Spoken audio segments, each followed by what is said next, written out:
தர்ம விதி பத்தி நீங்க கேள்விப்பட்டிருக்கிறீங்களா?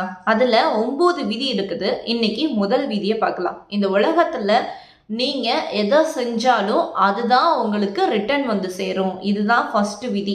நீங்க மத்தவங்களுக்காக என்ன நினைக்கிறீங்களோ அதுதான் உங்களுக்கும் நடக்கும் அப்படின்றது தான் இந்த விதியோட மீனிங். அது மட்டும் இல்லாம உங்களோட எண்ணங்களா இருக்கட்டும், உங்களோட செயல்களா இருக்கட்டும், நீங்க உங்களுக்கு என்ன வேணும்னு நினைக்கிறீங்களோ அதுதான் கிடைக்க போகுது.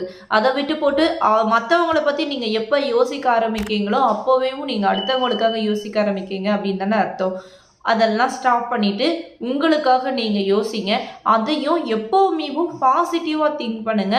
எனக்கு இது வேணும் அப்படின்னு சொல்லி நீங்க கேளுங்க. நீங்க கேட்டா மட்டும்தான் கிடைக்கும். யாரையும் தாழ்வா பேச வேண்டாம், தாழ்த்தியும் பேச வேண்டாம்.